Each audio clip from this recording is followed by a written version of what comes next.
बहू और बेटी समान। माँ, मैं बहुत थक गई हूँ। घर संभालते संभालते यहाँ मेरी थकान किसी को नज़र नहीं आती। कुछ दिन आराम करना चाहती हूँ। सोच रही हूँ कुछ दिनों के लिए अपने मायके आ जाऊँ। आते हुए अपने बच्चों को भी साथ ले आऊँगी। वे वहीं से स्कूल चले जाएंगे। आखिर एक ही शहर में ससुराल और मायका होने का कुछ तो फ़ायदा मिले। नीलम ने फ़ोन पर अपनी माँ से कहा। पार्वती, जिसने दूसरी तरफ से कहा, हाँ बेटा, जब तेरी इच्छा हो आ जाना। आखिर ये तेरा भी तो घर है। ठीक है माँ, तो मैं कल ही आ जाऊँगी। नीलम खुश होकर बोली। हाँ बेटा, कल आ जाओ, मैं तुम्हारा इंतज़ार करूँगी। अभी मैं फ़ोन रखती हूँ, मुझे मंदिर जाना है। पार्वती ने फ़ोन रखा और सीधा किचन में गई।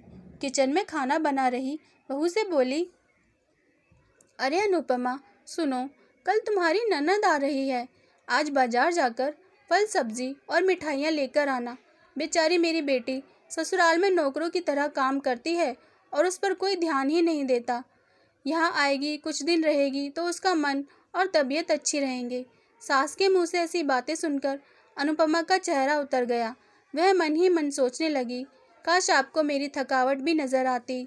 मैं भी दिन रात झाड़ू पोछा, बर्तन, खाना बनाना, मार्केट जाना और वह हर काम करती हूँ जिससे हमारे परिवार वालों को कोई दिक्कत ना हो।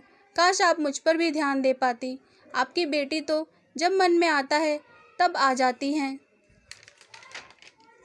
लेकिन मैं साल में एक बार ही अपनी माँ के पास जाती हूँ, तब भी आपको प्रॉब्लम होती है। मैं भी इंसान हूँ, मेरा भी मन है। मुझे भी लगता है अपनी माँ के पास जाकर थोड़ा आराम करूँ, सुख दुख की दो चार बातें करूँ, अपना मन हल्का करूँ। भगवान, अब तुम ही कुछ करो ताकि मेरी सास की आंखें खुले और उसे मेरी थकावट भी नज़र आए। शाम तक जैसे अनुपमा की सुन ली और उसकी ननद का फ़ोन आया। ननद ने अपनी माँ से कहा कि उसकी सास ने उसे मायके आने के लिए मना कर दिया है, इसलिए इस बार वो नहीं आ सकती। पार्वती जी बोली, ऐसे कैसे मना कर दिया? पहले तो कभी वह तुम्हें आने के लिए नहीं रोकती थी।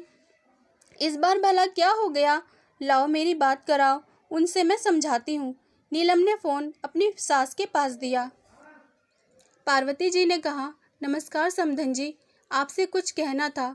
समधन जी ने कहा, कहिए। कल त्योहार है, इसलिए नीलम अपने मायके आना चाहती है। अगर आप उसे भेज देते तो अच्छा रहेगा।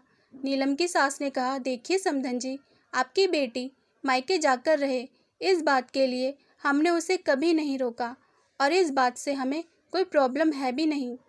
कुछ दिनों पहले मैं अपने रिश्तेदार के यहाँ शादी में गई थी। वहाँ आपकी बहू अनुपमा की माताजी से मिलने का मौका मिला। उनसे गपशप करने के दौरान उनकी बातों से पता चला कि अनुपमा को साल में एक ही बार अपने मायके जाने को मिलता है और वह भी बहुत कम समय के लिए।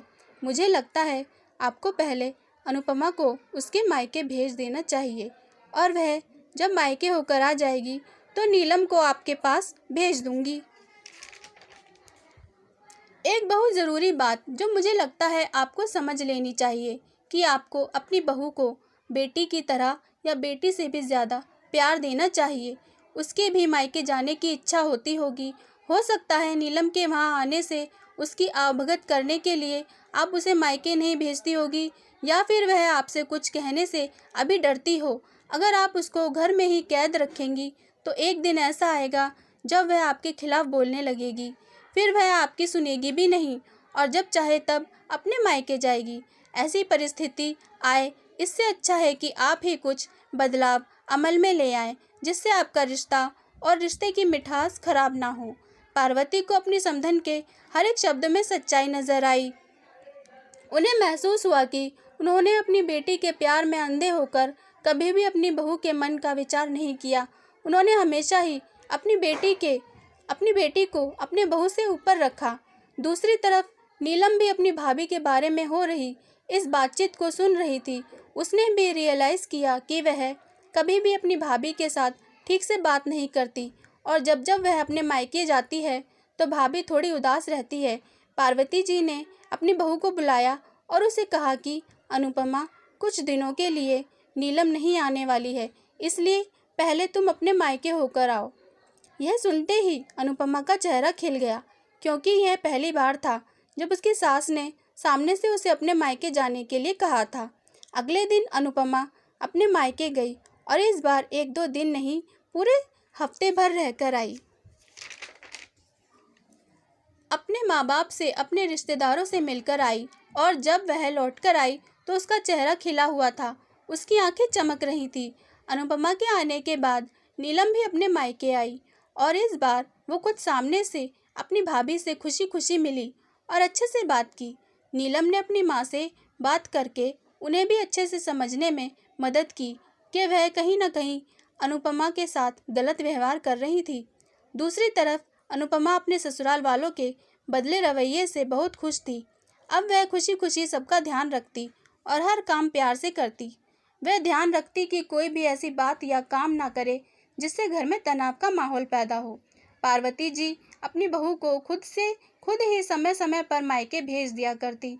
एक छोटे से बदलाव ने सास, बहू और भाभी ननद के बीच की कड़वाहट को दूर कर दिया और रिश्तों को और भी ज़्यादा मीठा और मजबूत कर दिया।